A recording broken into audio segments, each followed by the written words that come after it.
because it's an individual sport, it's a combat sport, so training's, you know, high impact, high intensity, injuries a lot, you know, not unlikely, and if you get ill, it's not like you can just put a substitute in or something like that. You know, it's you are the team, aren't you? So, and the other thing about our sport is this: you prepare for one day. It's not like you can say you can do it next week and you're going to perform just as good. It's not like football. You're off today, you're going to play on Wednesday. Boxers prepare for one day. You can squeeze it to 1 week to perform to the best of your ability. That's why our sport's so unique. It's it's such a roller coaster. They say it's the only sport you negotiate after you sign the contract. That's what boxing is, but that's why it's so exciting. No, that art in itself, that maneuver that you have to pull off of peaking for an hour basically, and you're aiming towards it for 12 weeks. It'll be absolutely devastating for Dubois if he were to fall at the final hurdle, if you like, because he's looked great all week, hasn't he? They both have, him and Joseph Parker. People have been remarking during the week how good they look, but something gets into you late on and it's just one of those things. It can be. Anyway, as I say, we don't have it completely confirmed yet, so we don't want to put the horse before the cart, but we will know before too long. The rest of the fights, I mentioned Bivol and Beterbiev, Dubois and Parker, they're the second part of the press conference. Everybody else is assembled, pretty much ready to go behind us. There are so many good fights on this card. One that we haven't probably talked about all that much is Ortiz against Madrimov, because we're looking more maybe at the UK side of things. Great story with Padley against Shakur Stevenson. Another heavyweight fight with Zhang and Kabayel. It's just oozing with class. Here's Thomas Schreiber. Welcome to the final press conference for the last crescendo, a great night of World Championship Boxing to be held this Saturday from ANB Arena in Riyadh, Kingdom of Saudi Arabia. We would first like to thank the Kingdom of Saudi Arabia and the custodian of the two holy mosques, King Salman bin Abdulaziz Al Saud, His Royal Highness the Crown Prince Mohammed bin Salman, and His Excellency Chairman of the General Entertainment Authority, GIA, Turkey, Al Sheikh. This great event is being brought to you by Riyadh Season and the General Entertainment Authority, GIA, with Frank Warren for Queensberry Promotions, Eddie Hearn for Matchroom Boxing, Bob Arum for Top Rank Incorporated, Gold Star Promotions, Oscar De La Hoya's Golden Boy Promotions, Boxer, World of Boxing, Warriors Boxing, and Sella. Along with our great sponsors, Saudi Tourism Authority, Saudi National Bank, STC, Dr. Suleiman El Habib Medical Group, Saudia Airlines, New Murabba Development Company, Taounia, Hunger Station, Lucid Motors, and Altan Fidi. A big thanks to those great sponsors. It will be shown worldwide and in the UK on DAZN, and also in the UK on TNT Sports Box Office and Sky Sports Box Office. And now at this time, I hand things over to your host, Mr. Dev Sani. Thank you. Thank you for the clap there, Eddie, as well. That was lovely. Thank you. Let's hear it for Thomas Schreiber, by the way. Brilliant MC in town. Give him a wave, Thomas. Lovely stuff. Well, hello. Welcome, ladies and gentlemen. Welcome to the final press conference for the last crescendo. This is an event that many people are calling from top to bottom the greatest fight card put together in the history of this sport. Each fight has its own unique story. Each fighter has their own unique journey to bring them here today. We've got fighters here fighting for belts, for legacy, for glory. Some are fighting to cause the upset. Some are fighting for revenge. Ladies and gentlemen, this is the card of all cards, and we are now under 48 hours away until we reach the last crescendo. Well, let's start by speaking to some of the people who have made this incredible show happen. I'll start with Hall of Fame boxing promoter Frank Warren, and Frank will speak about the main event and co-main event in the next part. But let's speak about this incredible show that we've got, and particularly for you, Hamza Sheeraz fighting for a WBC world title, and Zhang in action as well against Artur Kabayel. Thank you to the people and the Kingdom of Saudi Arabia, to His Excellency Sheeraz and Gina, and all our partners who have helped to make this bring this brilliant man together. So we've got this unbelievable group of fighters in amazing fights. Every one of these fights is a brilliant fight. Fight fans paradise. My Queensbury fighters are on the card, as Dev just said. Hamza, he's in a great fight with Arnes, a real good quality champion. This is a great opportunity for Hamza, a really big opportunity. We're very proud of what he's done. He's Queensbury through and through.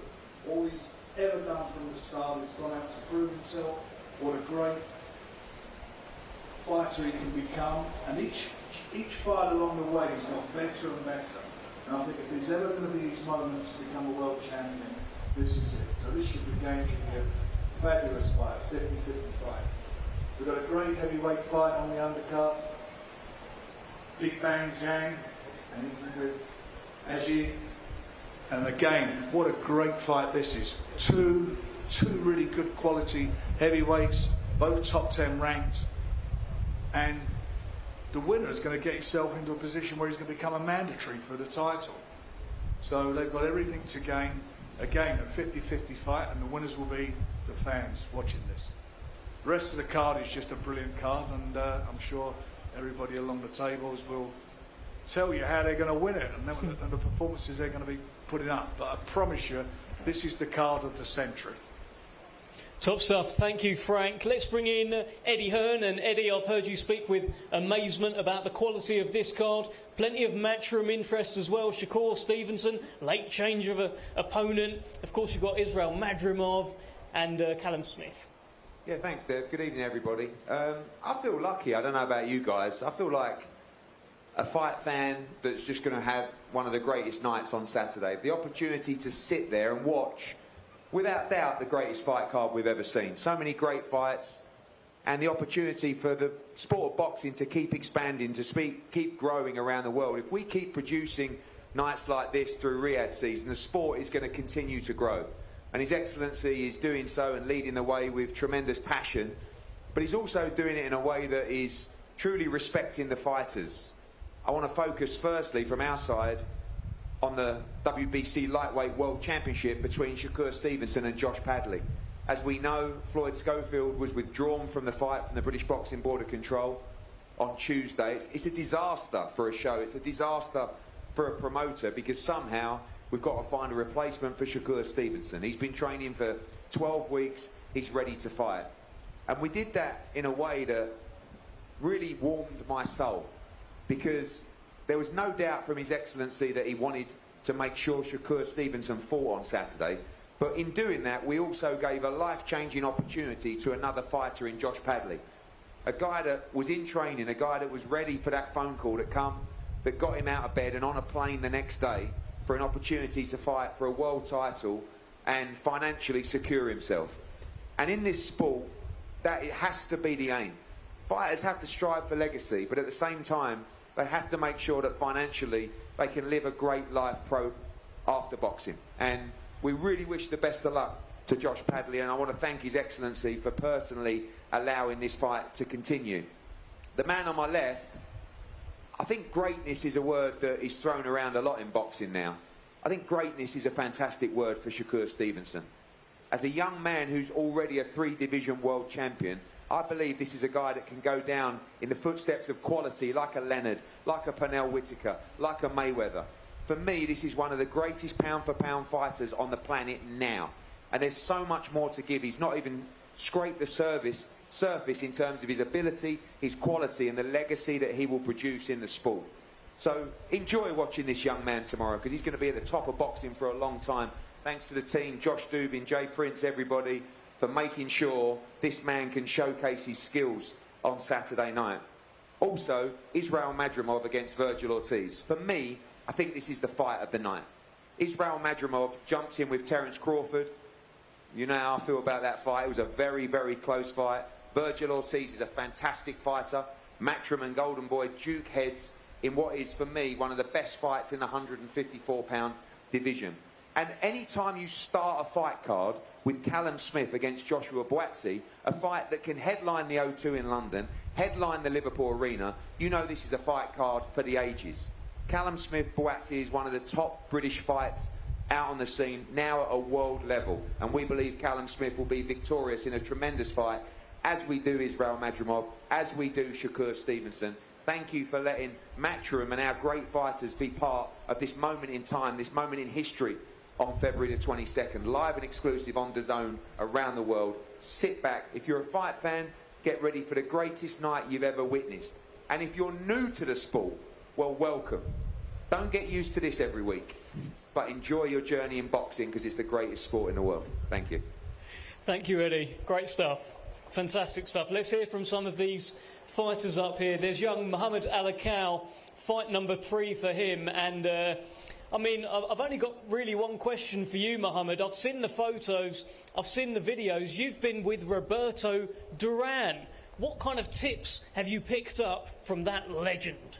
Yeah, hello everyone. Yeah, the last 2 weeks of my camp I've been training with Roberto Duran.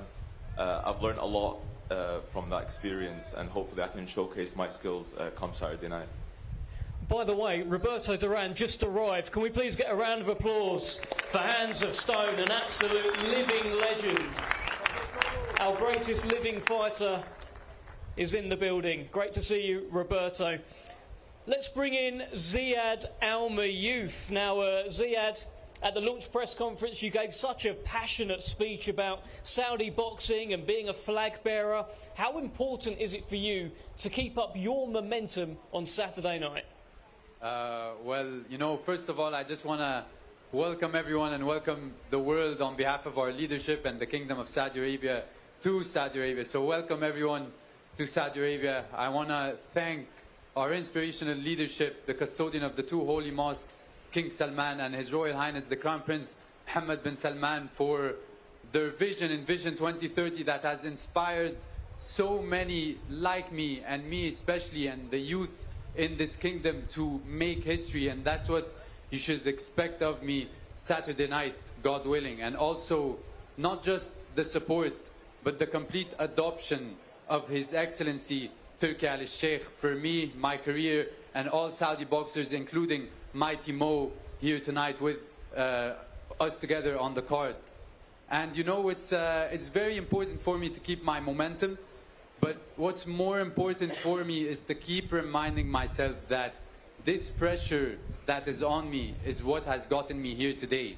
I'm not a victim to the pressure. I'm a superhero because of that pressure. I get to stand for something. I get to give hope and make dreams come true and have others look up to me and try to achieve it even bigger and better. And since I'm on the world stage, I just want to say 2 things. You know, everyone always keeps telling me you need to start doing this for yourself. You need to start fighting this career for yourself.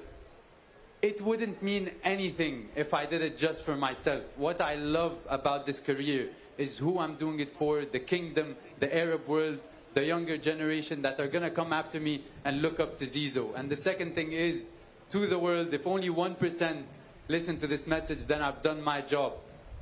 Every single person you see on this card today and on this table is a great boxer, yes, but a much better fighter outside of the ring than they are inside of the ring. Whatever you are doing in life, if you want to be on this stage in whatever field you're in, you are going to be pushed to the brink of quitting, never giving up, and thinking it's not for you. Every single person on this table has felt it, and every single person is sitting on this table because they've pushed past it. So my message to the world is to just never give up, because I'm so glad everyone here, and myself especially, didn't. Thank you. Brilliant stuff. I'll tell you, every time Ziad Al-Mayouf talks, I start getting chills. Fantastic speech there. Thank you so much, Ziad. Let's bring in Spencer Brown of Gold Star Promotions. And Spencer, you're involved, of course, in making all of this happen, but particularly you've got a couple of guys involved from your side, Hamza Sheeraz and Zhang Kabayel. Yeah, I'm sitting next to what I think will be a future heavyweight champion of the world. And the same with Hamza. Both guys are gentlemen. They're so nice to deal with. I mean, Hamza's an exemplary human being. It's a pleasure to work with, and for me, he's the best middleweight in the world at the moment. I know he's got Mr. Adamas to fight, who again I think he's an unbelievable fighter. I think it will be a mega fight. I don't think there'll be that much in it, but I think our man will become victorious. And our other fight as well, don't forget Joe Parker as well. We're just trying to sort that one out at the moment. And then I'm sitting next to what I think is a so underestimated fighter in Zhang Kabayel. He's proved he chops people down like wood. He's proved that on the big stage he can do it and do it really well.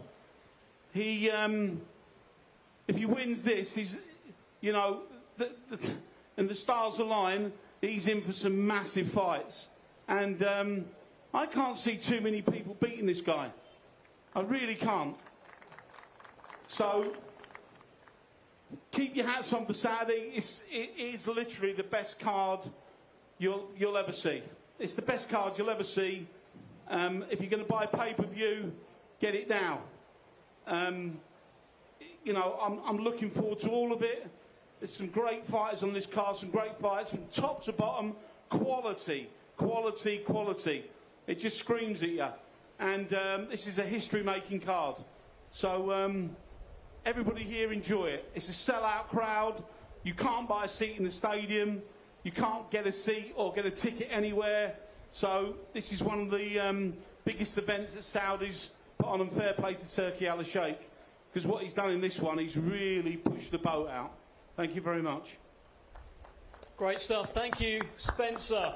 Okay, listen, the reason why this fight is this card is so brilliant is that there are fights here which could headline anywhere, and this is one of them.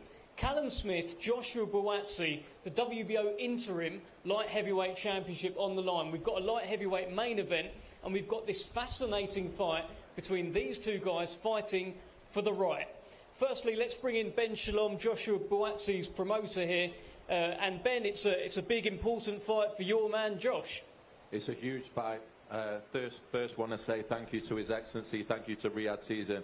It's an honour to be here. It's an incredible card. Even as a fan, Saturday night is going to be something very special. But the reason why we're here is Joshua Buatsi, is this man. It's been an unbelievable journey so far. It's been a flawless journey so far.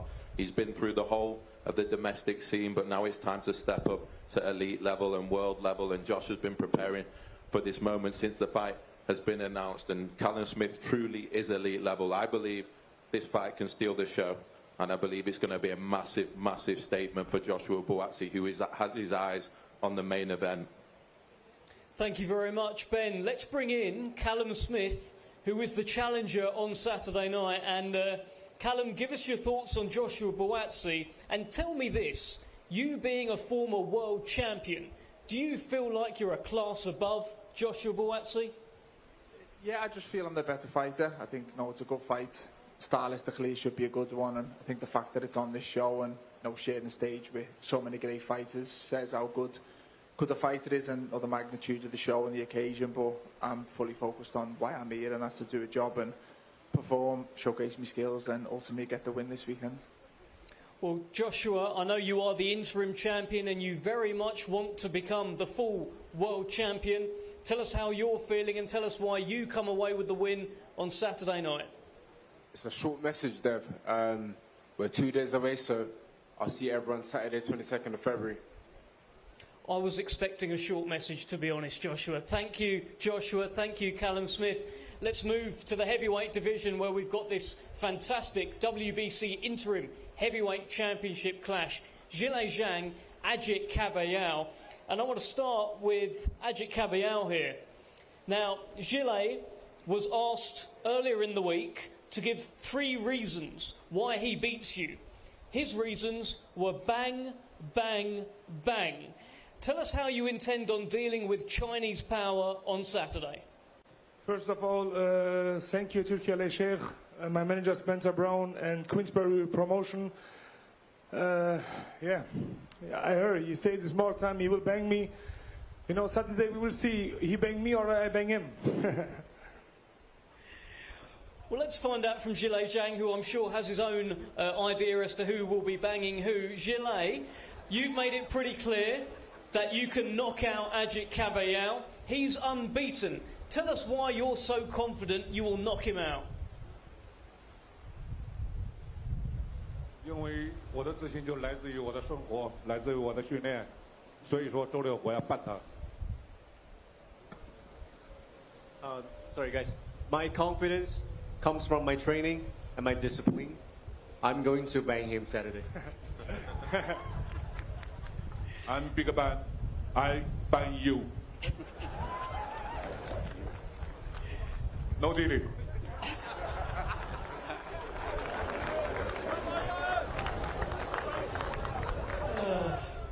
Thank you, Zhang. Thank you, Artur. Brilliant. Can't wait for that one. Yeah, just a brilliant heavyweight fight. Okay, let's move to the middleweight division where Carlos Adames, this is serious business, this fight, believe me. Carlos Adames, the WBC World Middleweight Champion, defends his crown against the challenger, Hamza Sheeraz, the unbeaten challenger. And I'll come to you here, Hamza. I mean, this is the opportunity, the platform, everything you've been working for on Saturday, but also you've got an opponent here who has been pretty vocal in the build-up, saying he's going to take your head out. Yeah, first of all, I'd like to thank the Almighty Allah for allowing us to be here today. I'd like to thank Frank Warren, a man who's believed in me from when no one did. I'd like to thank Spencer Brown for everything. And yeah, Dev, this is what dreams are made of. When it comes to this level, listen, I've never been a man to say too many words or talk too much shit, to be fair. I just go about my business and handle it, and Saturday night it's no different. Okay, well, let's hear from your opponent, Carlos Adames, the champion. And Carlos, you have been referring to Hamza Sheeraz as your next victim. You've said that you don't believe the hype. What are you thinking ahead of Saturday night?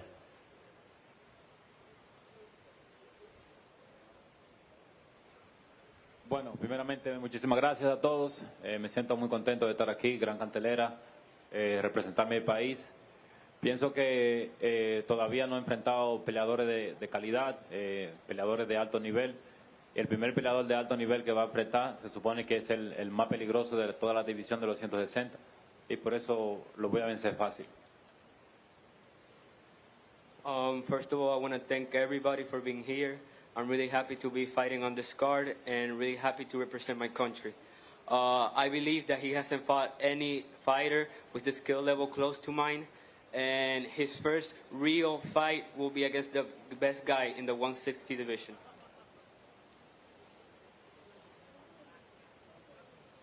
Okay, what's the prediction on Saturday?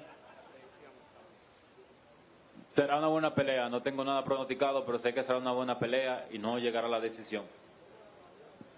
I'm sure it will be a very good fight, but it won't be a decision.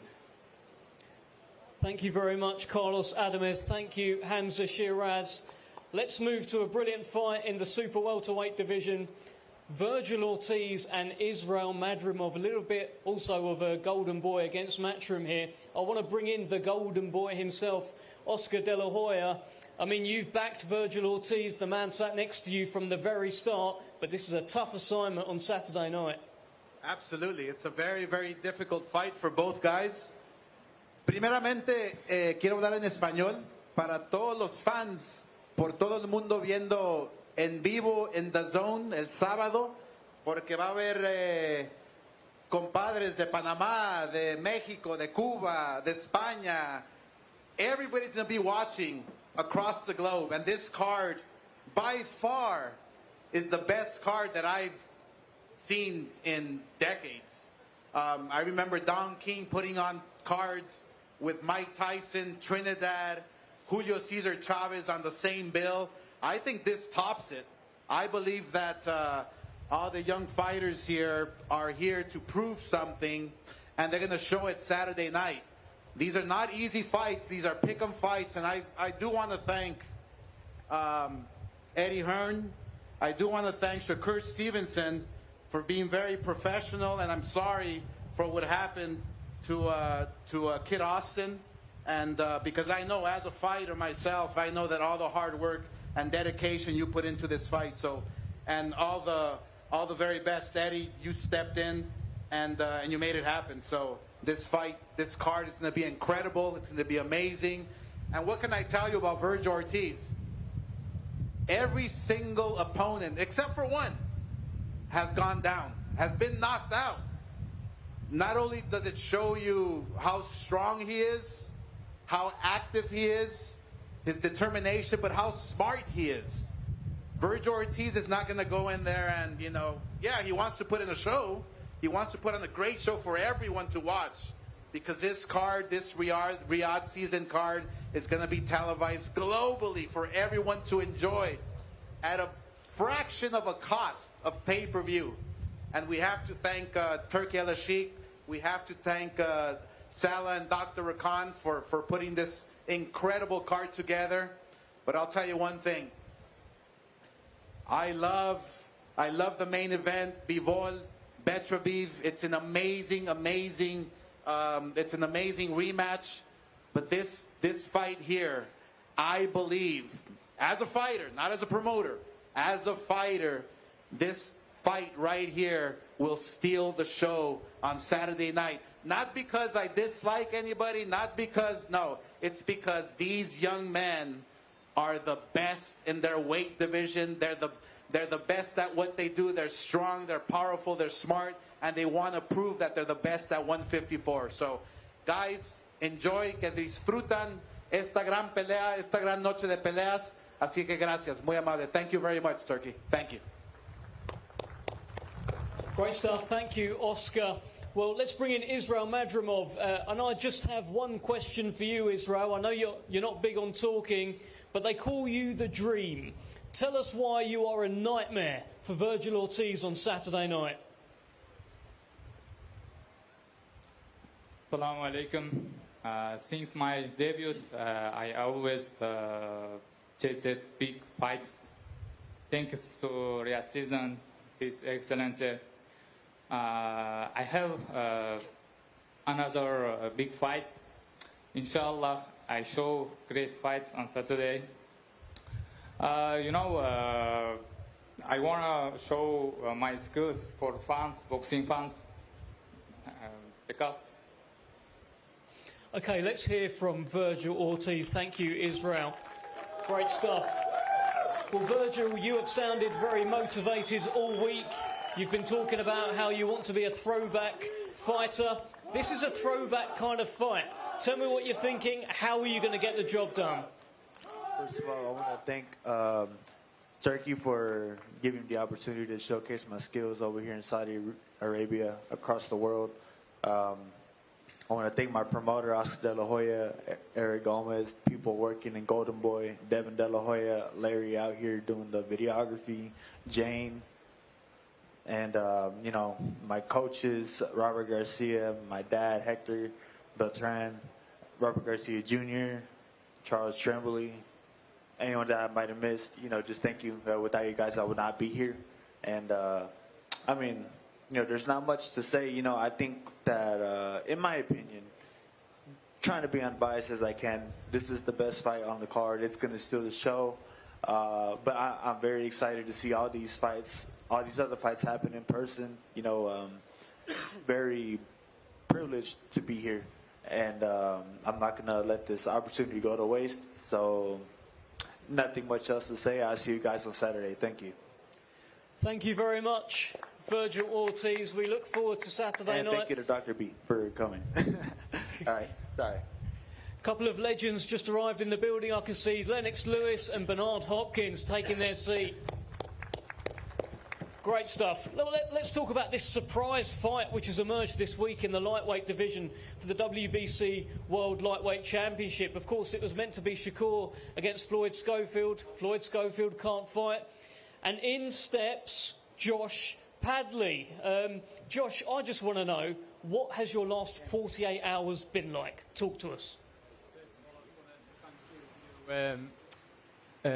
Everybody involved in Riyadh season, Turkey Al Sheikh and Matchroom Boxing for this opportunity. This is my second time involved in a Riyadh season event now, and I'm feeling truly blessed to be here. But the last 48 hours has been absolutely crazy for me. A dream opportunity. This is the pinnacle of boxing, and this is what I'm in it for. Looking forward to it? Absolutely.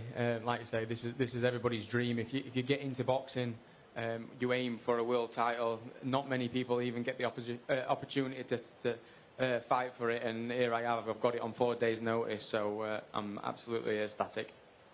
Great stuff. Well, Shakur, Stevenson, I mean, same question to you. What's the last 48 hours been like for you? It's been kind of crazy.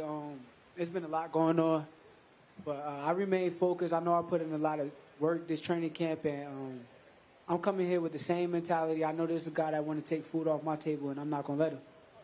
Bit of a danger of the unknown here. How are you dealing with that? I mean, I fought in the amateurs. I feel like it reminds me of the amateurs where you don't know who you're going to fight next. So it's okay. I mean, I'm going to go fill them out, and then I'm going to take care of business. More pressure to get the job done? Nah, it's always a little bit of pressure, but like I said, I'm locked in, I'm focused, and I'm coming to get them. Good stuff. Thank you very much, Shakur. Thank you, Josh Padley. Great to see you here, Josh.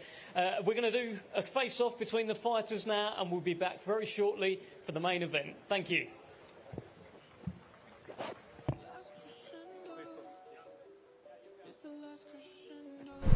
So that concludes the... I'm slightly reluctant to describe it as an undercard press conference. There is no undercard on this card, but that's the best description I can give it. I don't think I've heard the word bang said in a fight week ever more than I have this week. It's Dev Sarni's fault. It's Dev Sarni's fault. He started all of this a while ago when Zhang came over to the UK to box against Joe Joyce. So joining us is none other than Anthony Yards, who was making light of some of the complaints people have made this week about it getting a bit cold in the evening. You're looking in fine form as always. Happy to be here. It's a great card. A fight I'll be watching very closely is Joshua Buatsi, Callum Smith, and also the main event. So I'm excited to be here. There's a lot to go on for light heavyweights, isn't there? It's been that way from the start. I was with Buatsi at lunchtime today, actually, just doing a quick sit down with him, and inevitably your name entered the equation, and he does say he's happy to say it, that if he gets a win on Saturday, then it's something he wants before the end of the year. And there's been a bit of to and froing with you, with your promotional situation over the last year or so, but it seems settled now. So is that something that could happen? There's no promotional situation. For me, I want this fight to happen as soon as possible, sooner rather than later, and we'll make it exciting, because he's starting to make me not like him. So that's when I'm a dangerous person. And obviously I hope he gets the job done tonight, tomorrow, or Saturday, and we'll put in a good fight. I mean, even should he not win, then that fight could still be there, possibly, who knows. But let's just talk about that fight itself, Buatsi against Smith. It's a really good matchup, and one, to be honest, that I wasn't really expecting to see. I think it took Riyadh season to make it happen. How do you see it? To be honest, I think it's a 50-50 fight. I think people are writing off Smith based on the Beterbiev performance. But again, he's a former world champion. He's been in there with great opponents. He's even been there with Canelo. And I think it's a dangerous fight for Buatsi. I would have preferred if it was me in there. I think it would have been a better build-up, more excitement. It's what the public want to see. But I hope he gets the job done. But I do think it's a 50-50 fight. Well, the face-offs are getting underway. That's Engel Gomez on the left-hand side there. Mohamed Alakel on the right, training under Joe Gallagher, of course. Eddie Hearn and Frank Warren in the background.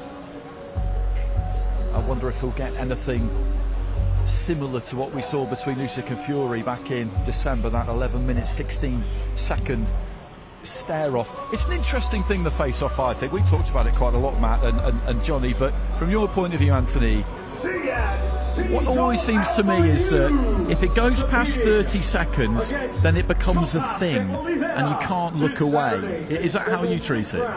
Say that again, sir? If a face-off goes beyond 30 seconds as they're staring each other down like they are there, then that's almost a cut-off point. After that, you can't just turn away and shake hands. You have to stick it out. It's a pride and ego thing. I call it a fighter's code.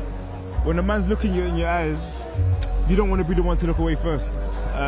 But again, it depends sometimes how confident the fighter is and how ready the fighter is. Sometimes you just look away and say, we'll deal with things on Saturday or whenever the fight is.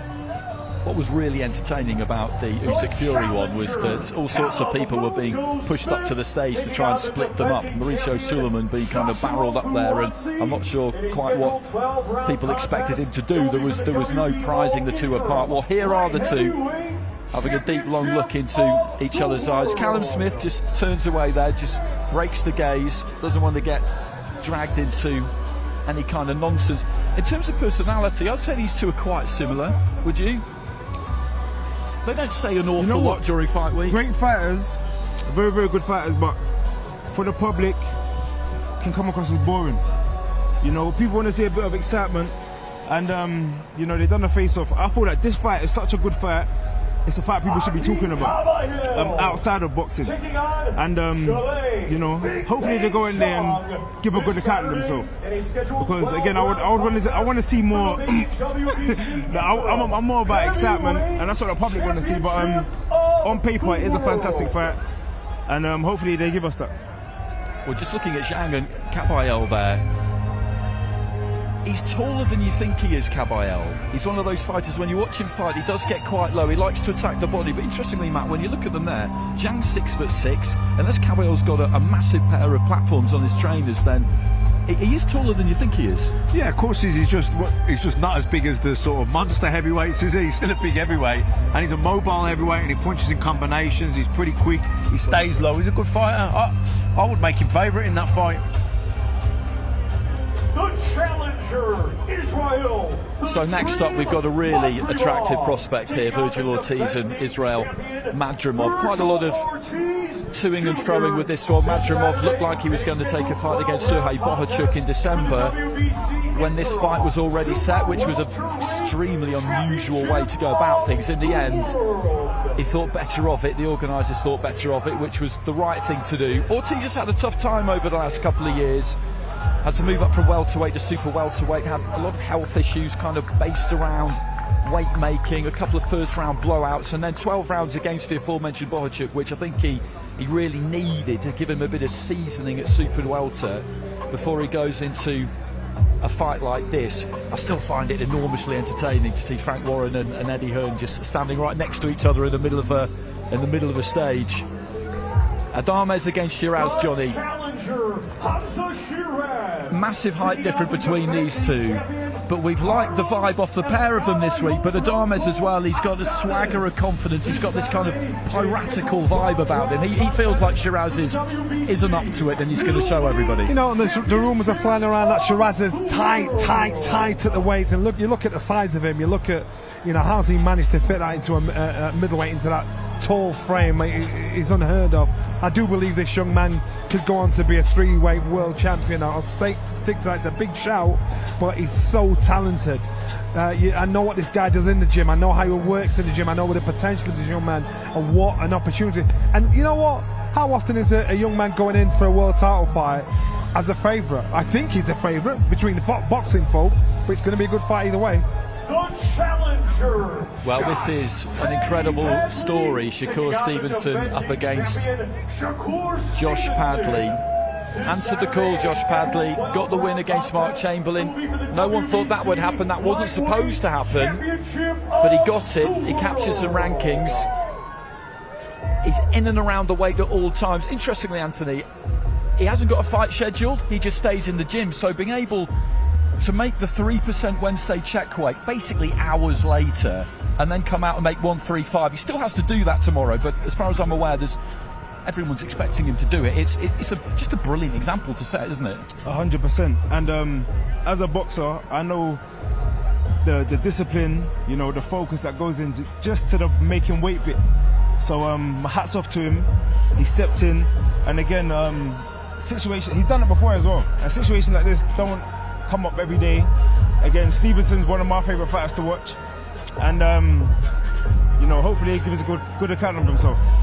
I'm sure he will. He didn't look overawed at all by the situation at Wembley Stadium, not one bit of it. So I don't think he's going to be falling foul of that necessarily in a couple of days' time, but he is in very deep because Shakur Stevenson is an exceptional fighter and somebody who I think is really looking to make a bit of a statement on Saturday, because the situation he's in, if he doesn't get rid of Josh Padley in nice quick time and in good fashion, then people will ask questions, and for someone who's done as much as he has, they're not slow to ask questions when it comes to Shakur Stevenson.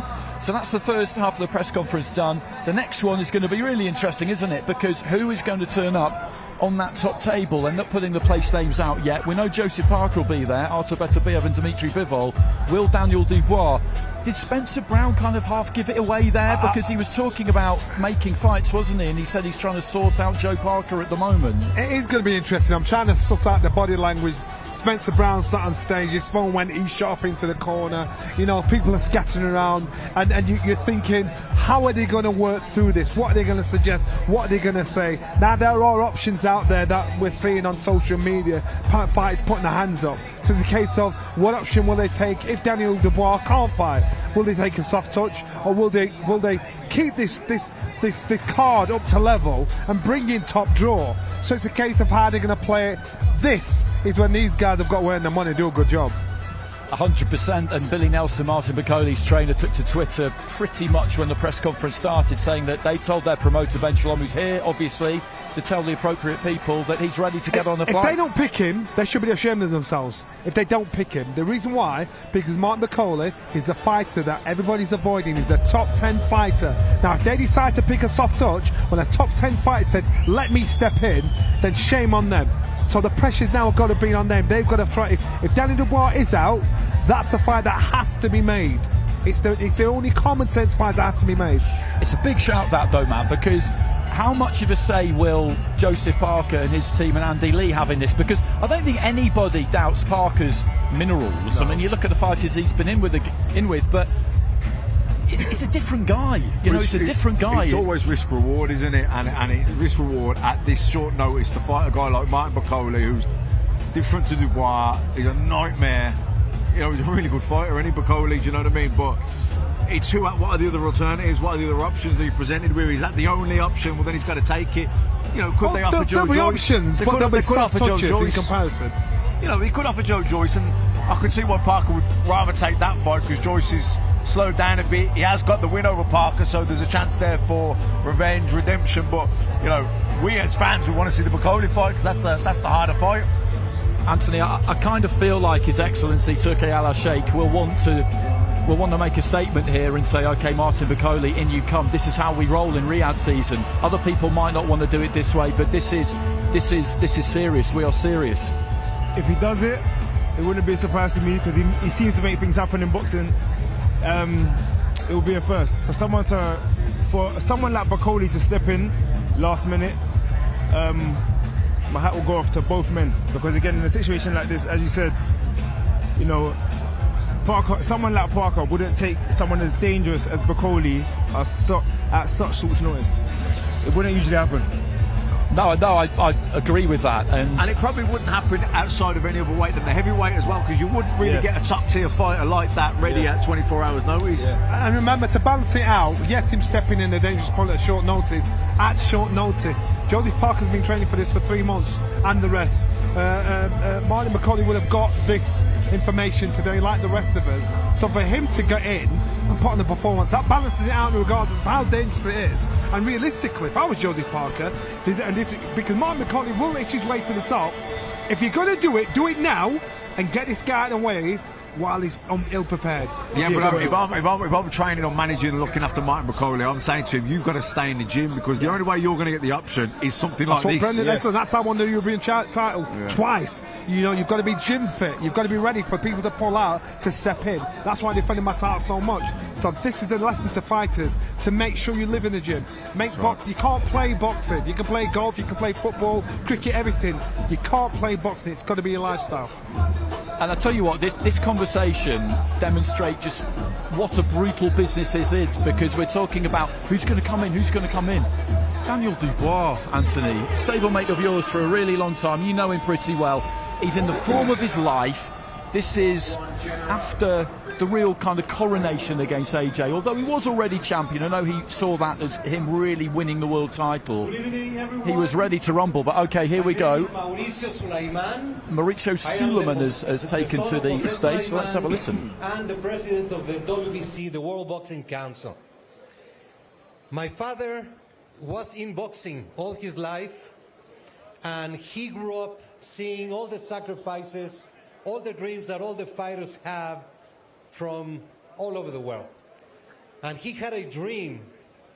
He passed away 11 years ago when he was just going to start the Professional Boxing World Cup. 14 months ago, the boxing world has changed due to the arrival of Saudi Arabia, Riyadh season, and the leader, His Excellency Turki Al-Sheikh. What we have seen in this past year and a half is the greatest fights, the greatest events that anyone could dream of. And this is what's going to happen this Saturday night. When I had the honor to meet Turki Al-Sheikh, we talked about the fighters and his passion for boxing. I shared with him my father's vision and dream, and immediately he said, let's make it happen. It is then that we put together with Sela and with the tremendous support and vision and leadership of Turki Al-Sheikh, Dr. Rakan and his team, the Riyadh season WBC Boxing Grand Prix. This is the first ever event in which the young talent are going to have the opportunity to come out from the unknown parts of the world, to have the opportunity to shine through the Grand Prix of boxing. It is about weight, 4 weight categories: featherweight, super lightweight, middleweight, and heavyweight. 32 fighters per division, which is 128 fighters in total. The first round is at 6 rounds. Then the final is going to be 8 rounds. 5 events in total here in Saudi Arabia, in different cities of the kingdom. I am so proud and so enthused to see what we have had. We're going to have a series of innovations. There will be no draw. There's going to be open scoring after the 2nd and the 4th round, so the fighters and the fans are alert of the official scores of the judges. Instant replay. And today we have, out of the 1,000 applications, fighters from 41 countries of the world. The grand season is going to start precisely in April. We're going to be announcing very soon who those 128 fighters are. And at this moment, I would like to ask one of the greatest champions in the history of boxing, who is going to be one of the ambassadors for this Riyadh season WBC Boxing Grand Prix, to come and present the official trophy, Mr. Lennox Lewis.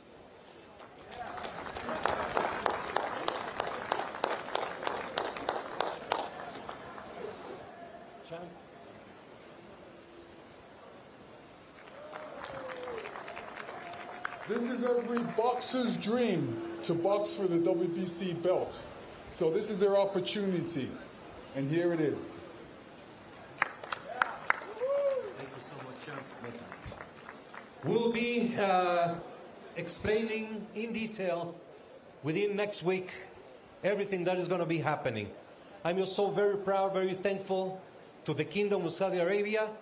As I said, to His Excellency Turki Al-Sheikh, Dr. Rakan, Ali, and the whole team. We have put a great team together to make it happen, and it's going to be sensational. Thank you so very much. Inshallah, God bless you, and enjoy this Saturday night. Thank you.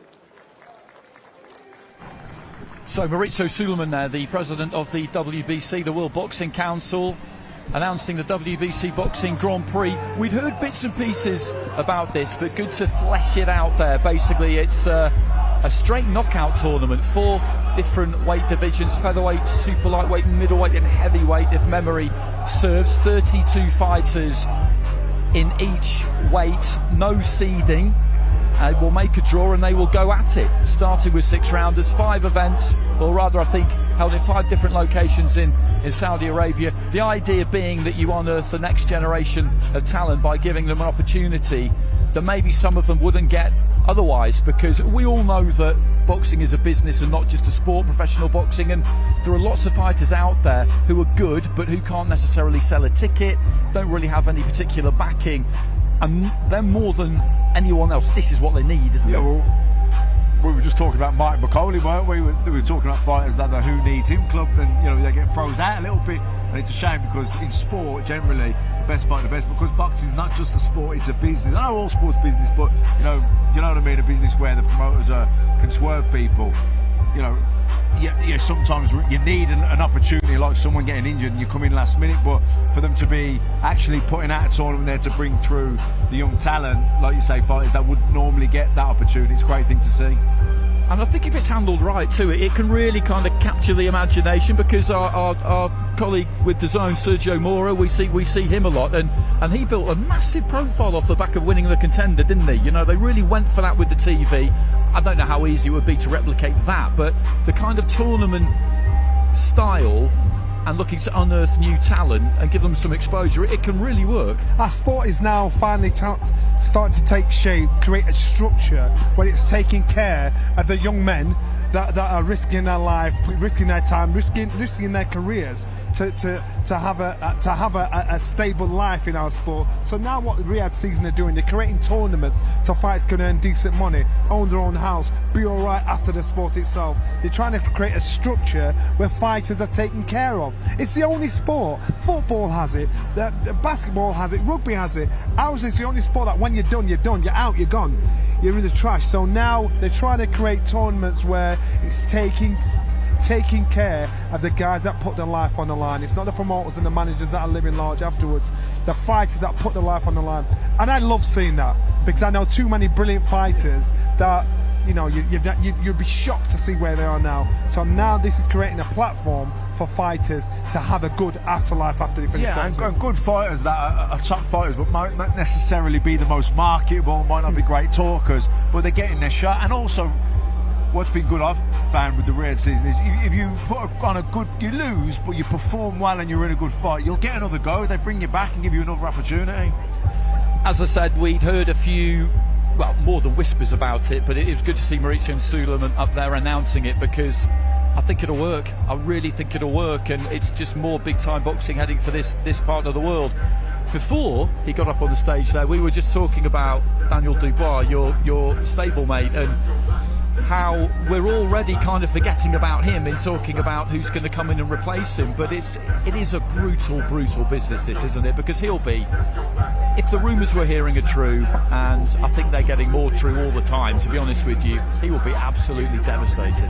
He will be so devastated. His team will be devastated, and weeks and weeks of preparation, sacrifice.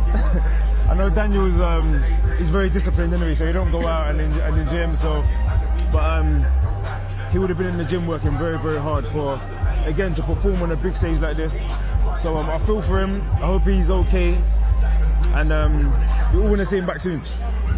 Well, I'm just peering over my shoulder at the top tables. Joseph Parker has taken his seat. Frank Warren is up there as well. Beterbiev and Bivol will be joining them soon. There is no Daniel Dubois. I'm not sure whether we'll get anything concrete in terms of a replacement in the next few minutes. I wouldn't have thought so. I'd imagine they'll just break the news to us that they're on the lookout and that the fight is still going to go ahead. I'm taking a little bit of a flyer there, but I think we can pretty safely say that that is the situation, and it's just a question of who they are able to get in at this notice, with everybody being happy. The people's vote is already going overwhelmingly in favour of Martin Bakole, so we will see what materialises. It just brings yet another dramatic twist to what has already been a great week. Okay, here is the legend himself, Michael Buffer. Ladies and gentlemen, good evening and welcome to the final press conference for the last crescendo. An evening of world-class professional boxing for your entertainment, with a top-to-bottom card considered by many to be the best in the history of the sport. And it's all right here in Riyadh, Saudi Arabia, at the ANB Arena Saturday night. And it's brought to you by Riyadh Season and the General Entertainment Authority, GEA, with Frank Warren for Queensberry Promotions, Eddie Hearn for Matchroom Boxing, Bob Arum for Top Rank Incorporated, Gold Star Promotions, World of Boxing, and Sella. Our sponsors for this event are the Saudi Tourism Authority, Saudi National Bank, STC, Dr. Suleiman Al Habib Medical Group, Saudi Airlines, New Murabba Development Company, Tawunia, Hunger Station, Lucid Motors, and Al Tanifi. Special thanks, ladies and gentlemen, to the Kingdom of Saudi Arabia and to the custodian of the two holy mosques, King Salman bin Abdul Aziz Al Saud, His Royal Highness Mohammed bin Salman, and the chairman of the General Entertainment Authority, His Excellency Turki Al Sheikh. So, ladies and gentlemen, the main event Saturday night, the rematch the world has been waiting for. Will it be revenge? Will it be repeat? We're all going to find out in almost 48 hours. So at this time, let's bring the fighters to the stage here, ladies and gentlemen, for this final press conference. First of all, that contest is scheduled for 12 rounds of boxing, the two very best light heavyweights in the world, for the undisputed light heavyweight championship of the world. Please welcome first the challenger, an excellent professional record, 24 fights, 23 victories, 12 wins by knockout, only one defeat. He's looking for revenge. Ladies and gentlemen, the former light heavyweight champion of the world, Dmitry Bivol.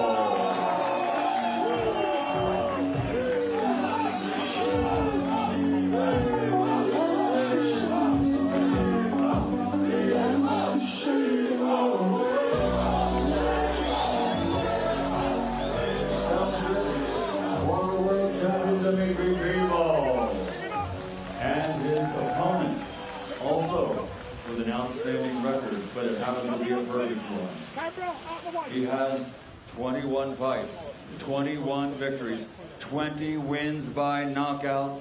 Ladies and gentlemen, please welcome the undisputed, reigning, defending light heavyweight champion of the world, Artur Beterbiev.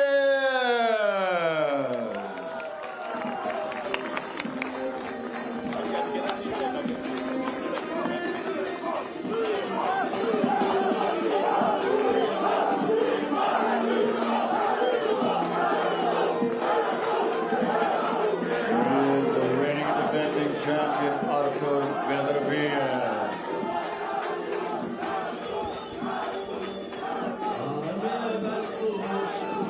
At this time, ladies and gentlemen, let me turn it over to our host, the always dapper, the always eloquent, Dev Sane. Well, thank you very much, Michael Buffer.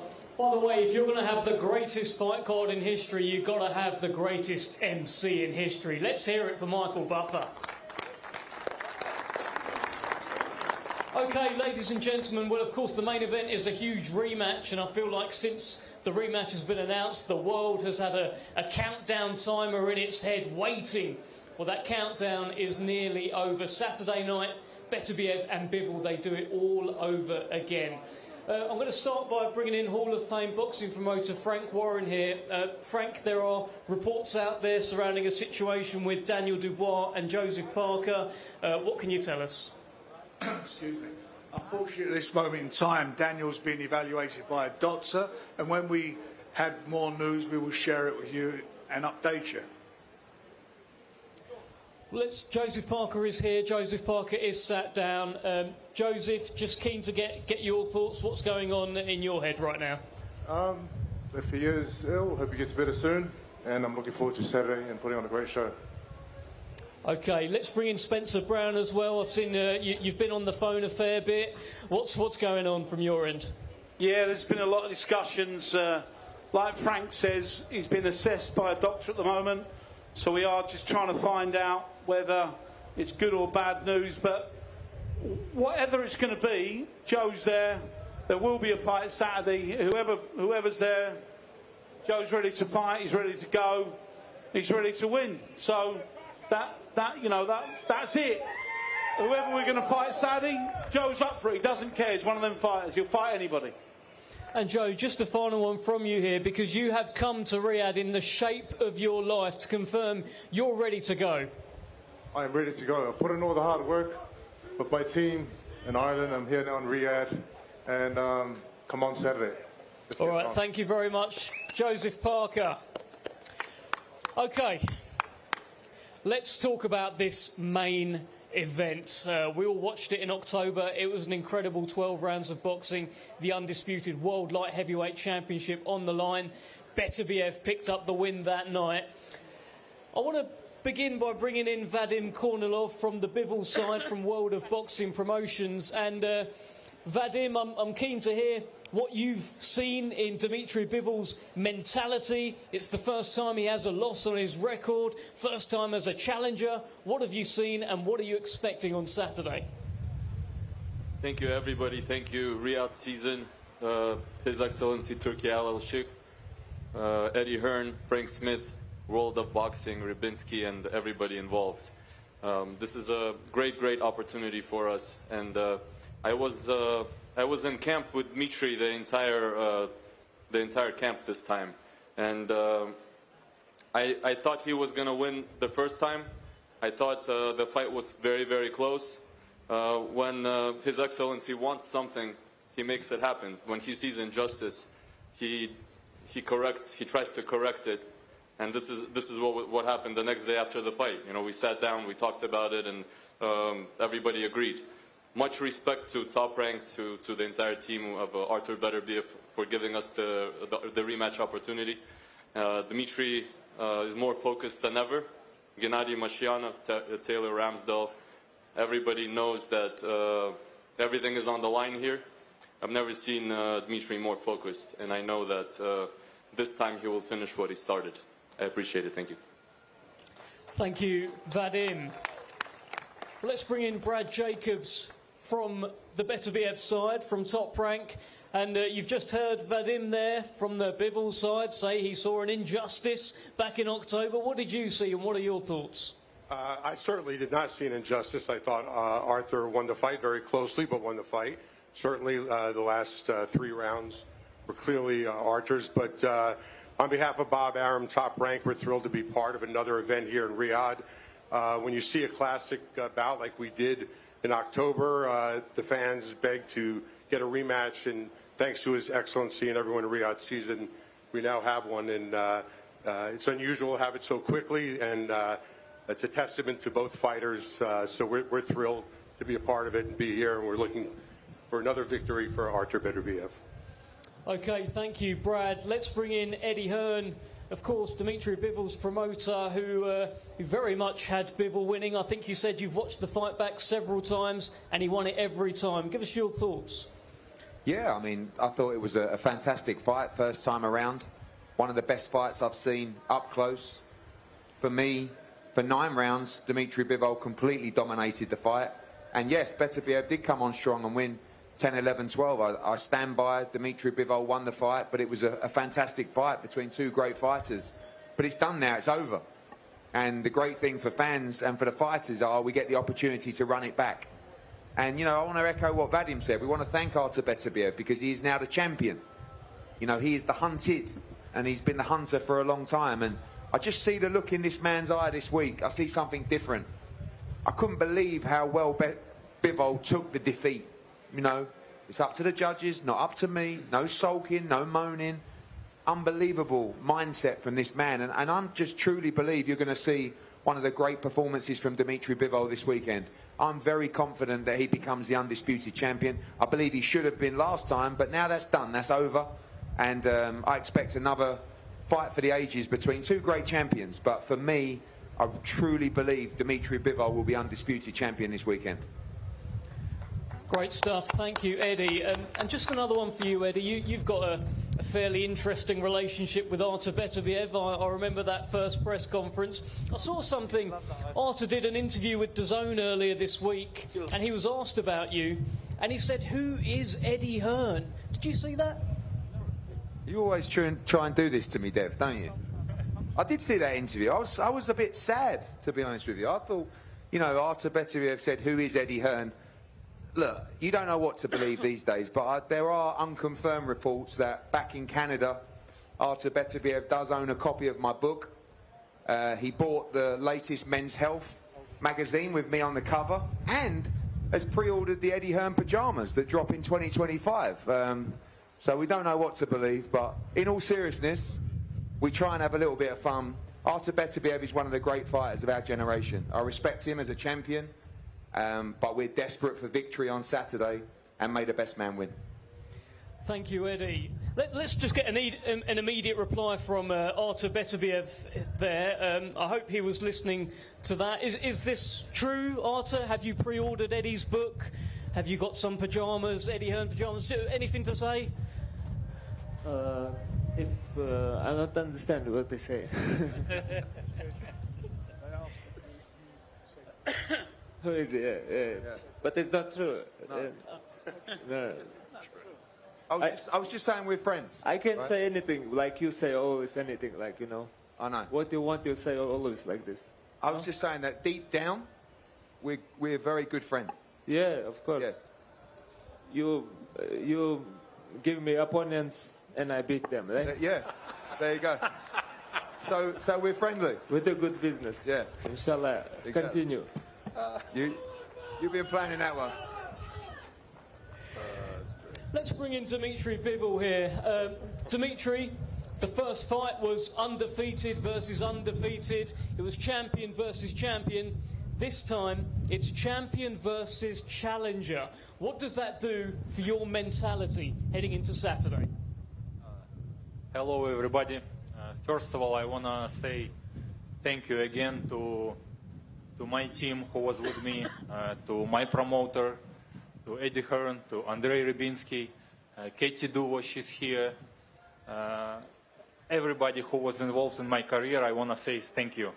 And of course, big thank you to His Excellency Turki Al-Sheikh and Saudi Arabia for this opportunity for me. And of course, thank you to Beterbiev to give me a rematch. Thank you. I'm just thankful inside of me, and I want to go to the ring and be winner. You said this one is about revenge. How much has revenge been motivating you? You know, all athletes, we want to win always. We so we are like gamblers, and of course I wasn't winner last time. Now I want, and it's burning inside of me, and I wanna go. I wanna change something because I can see where I was wrong, in which points, and I wanna change it. As an athlete, I want it so much. Well, let's bring in Artur Beterbiev. Dmitry Bivol is driven by revenge. What is driving you on Saturday night? I want to defend my belts. Very simple. Yeah. Are you happy with the first fight? Yes, because I win this fight. What was your biggest learning from that first fight? You know, there is many things. It's too long to telling you. Let's talk after fight. Can we do some talking now at the press conference, though, please? No, I like, you know, everything. Like there is, we sit with my team, see a fight. Like, you know, it's always different. Like when you see a fight, we make something different. Try to be correct something. You know, we're working on it. In that first fight, for the first time in your career, 3 men ringside got to decide whether or not you had won. Would you prefer on Saturday we do not need to speak to those 3 men and you decide for yourself? We'll see. We'll see. Dmitry, one for you. We talked earlier in the week and you said that this time you will need to take more risks against Artur Beterbiev. What does that mean? What can you tell us? You asked me about the risk, and I answer, yeah. Every time when you are changing the punches, of course it's a risk.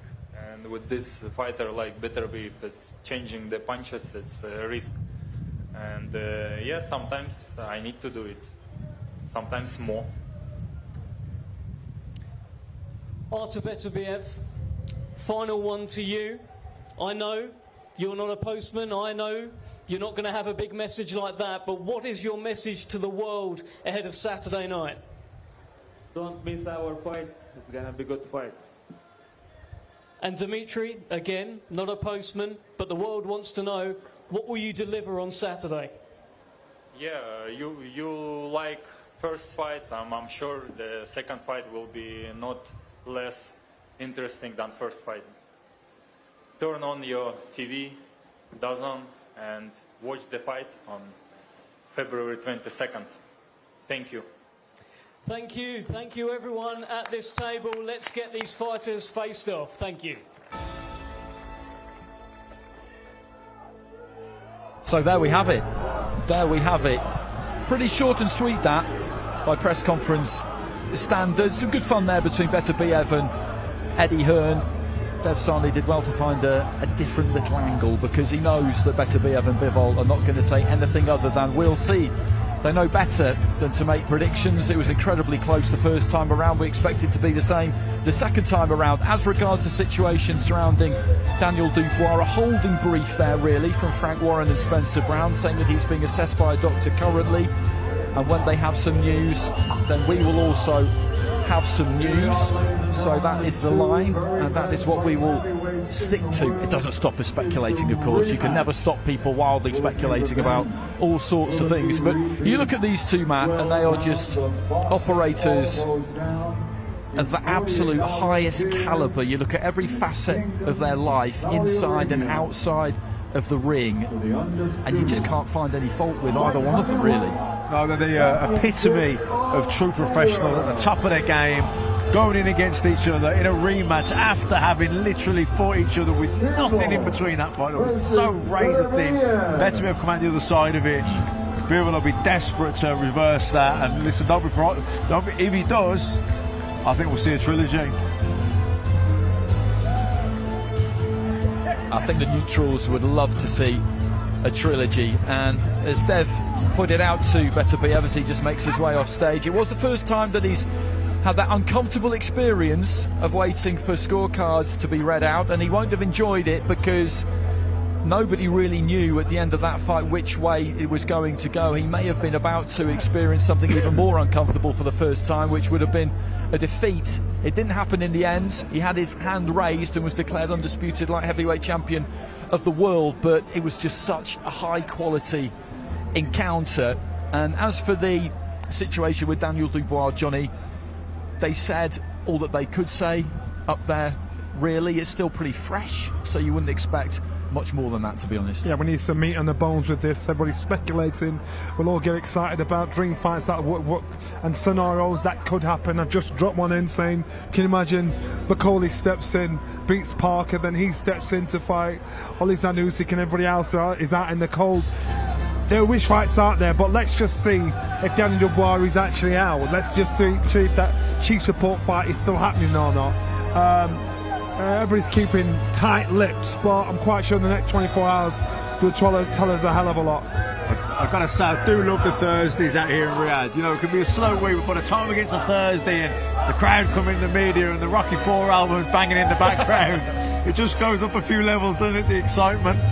It does. Fight weeks are like that. When you arrive on a Sunday, you kind of get into this cocoon and you don't get out of it again until you get home the week after, and it's absolutely fantastic. But it's kind of hard sometimes to get a real gauge on where the excitement level is at, because this is what we do and we love it and we're excited about every card. But it's when you get to this point of the week, that's when the juices really start to flow. And if you then throw in some high drama, and we'd already had some with Josh Padley, now we've got even more.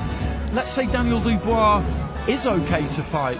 All of a sudden, we're back where we started, but we'll have had all this maelstrom of activity in the meantime. It's a very unpredictable sport. What's happened this week would be an absolute nightmare for any average bill. But it's not, because every single fight, well, the first two, could be a headliner. So if you're a fight fan, you're still going to be satisfied. We've gotten used to being spoiled. So now, if Daniel Dubois does or doesn't fight, regardless, this is still an amazing bill. 4:45, around 4:45. Smith Buatsi. What a way to start a card! It's going to be daylight in the UK when this is on. You know what I mean? And so to have such a high caliber, high profile fight to really ramp a night up, you can't wish for anything more. Madrimov Ortiz is probably the fight we've talked about least this week. That could be the best fight of the night. Yeah. What's been interesting over the last couple of days is looking at Twitter and seeing colleagues from all over the world basically ranking the list of fights, ranking the 7 fights in order of which one are they looking forward to most. And everybody's different. Everybody has something different. Not many people, or certainly not everybody, has got Beterbiev and Bivol at the top of the list, which, you know, comes as a bit of a surprise to me. But having said that, you just look down this list and, okay, Dubois versus Parker, we'll see. But we know that there'll be somebody on the left-hand side. That was confirmed. There will be somebody on the left-hand side there. Joseph Parker will fight Adamez against Sheeraz for the WBC middleweight title. I just make that such a good fight. I think Sheeraz with UK bookmakers is favourite, but I think that's a situation we see relatively often, where there's a fighter we don't know too much about, the sporting public doesn't know too much about, and there's a lot of heat and hype around the one that we do know, and on the exchanges it skews things a bit. Money goes on the fighter that people know, and therefore sometimes actually you can get a very good price in a 2-horse race in those types of situations. But yeah, I make you right with Ortiz against Madrimov. That's an absolutely fantastic fight. Here's Thomas Treiber. News to share with you. The famous Fatal Fury video game is back after 25 years. The beta test is open, and you can go and download the game right now. Pre-orders are open now and will grant exclusive access to the Ring Boxing event on April 26th at Tottenham Hotspur Stadium in London, England. Ladies and gentlemen, at this time we are going to welcome some great boxers to put their video game skills to the test in a Fatal Fury match. Let's now welcome the participants. First, Zhang Big Bang Zhang and Agit Kabayel. Ready, Saturday. I bang you. And now, let the game begin. Well, there you have it. Fatal Fury, City of Wolves, a computer game which is making a comeback, reintroduced after a quarter of a century away. It does look pretty familiar, actually. I wasn't a big console guy when I was younger, but they're firing that one back up, and I think we're going to see it quite a lot when we're in London at the end of April around Eubank against Ben. And Zhang and Kabayel have volunteered to give it a spin, and I guess it makes sense to pick a couple of heavyweights to stick around after a press conference and do this. It'll be interesting to see if anybody else is involved, because if you're making weight, then you'd be drawing straws, wouldn't you, as to who had to stick around and get involved in a bit of this. It's a spectacular backdrop, that. We're in the Fountains part of Boulevard City. We've been all around this place over the course of the last 15, 16 months, and it never lets you down, and it certainly looks like this card doesn't really have any possibility of letting us down. Let's just go back and have a bit more of a chat about Josh Padley, because I said it a few minutes ago. He came through Wembley, he had that experience, he had plenty of notice for that. He had about 12-13 weeks, so he had a lot of time to get used to it. But having said that, the week itself would have been completely new, and you can't really know how that's going to affect you until it happens. And I think I kind of quite glibly said that having gone through that, then he should be able, or will be able, to take the fact that he's parachuting into a massive event in his stride. Is that necessarily the case, though? The only thing that's got in his favour is the art of surprise. That's the only thing he's got in his favour. He's going in with an outstanding champion, an outstanding fighter. So he's just got the art of surprise. And as long as he's been training, as long as he's been doing all that hard work, to me, as far as I'm concerned, he's got a great opportunity to at least showcase who he is. So even if he didn't win, I'm quite sure he'll put up a good show for himself. But I just think these kind of fights, I hated them when I boxed. And when I hear things like this happening, you've got somebody stepping in at last minute notice. It's a nightmare, because if you're the main fighter and your opponent pulls out, you kind of deflated, thinking, God. But and it's more of a mental thing more than a physical thing. But you've got to up your game to get rid of whoever they're slipping in front of you, and that's when opportunity knocks. So for Josh Padley, opportunity is knocked for him, and he'll go out there and give it his all. A box to the best of his ability. So you know what, it's good on him, man. I'm really glad for that. And he's got absolutely nothing to lose, and it's too close to the fight for him to really get too nervous or overthink it. You know, he's here now, he's weighing in tomorrow, he's fighting on Saturday. You know, like I say, he's got everything to gain and nothing to lose. Can you imagine the upset? Can you imagine? Biggest ever. Biggest. It'd beat Lloyd Donegan. It would be absolutely huge. We were talking about Steve Robinson the other day coming in at 48 hours notice. It would be up there with that. I was thinking about Azuma Nelson stepping in against Salvador Sanchez. He didn't win the fight, but he was kind of 12 or 13-0 at that point. Azuma Nelson boxed in Africa, and Salvador Sanchez was absolutely supersonic, and he did really well, but he didn't win. And that's the thing. If he somehow managed to win, Josh Padley, it would be incredible. These things can go wrong sometimes, though, because we saw Ellis Zorro, for example, in against Jai Opataya, got knocked out, pretty badly knocked out in the first round. But we've got a good recent example of how they can go right, even if it turns out that you are badly out of your depth, because Ishmael Davis against Serhij Bohachuk, they took that fight on short notice. It turned out on the night that Bohachuk was, at the stage of his career he's at, Davis, and this is fine, there's no shame in it, it was way too much. It was a torrid start, but then he dug in, rallied, showed us something for a couple of rounds, and then when it turned again, the corner did what they absolutely had to do and got him out of there. And Steffi Ball is a very experienced guy. Jason Cunningham. Exactly. Let's they've got to make sure, haven't they? He's not too brave with their fight. If it gets rough. And common sense tells us this. You know, that's how we'd expect it to go, because Stevenson's an amazing fighter. Common sense. So this comes down to Steffi Bull doing a good job, making sure he's taking care of his charge, making sure he's taking care of his fight. Let him go out there, let him have a good run for his money. We'll all have our fingers crossed that Doncaster boy does it, but in reality, common sense has to prevail. And that's the thing, isn't it? If Stevenson, and we've no reason to think that he won't, really turns up and is razor sharp and vicious and gets on top of him quick, and you just look at it and you just think, this is way too much, then the corner can't be worrying about how it looks, or it's only 2 or 3 rounds. They've just got to do what's right. No, it could be painful. It could be painful early if Shakur comes out, means business, which he sounds like he's gonna. But you know, even if he did get took out in a round, and this is where Steffi Bull and them, you know, they're not going to leave him in there for a bit to take a prolonged beating.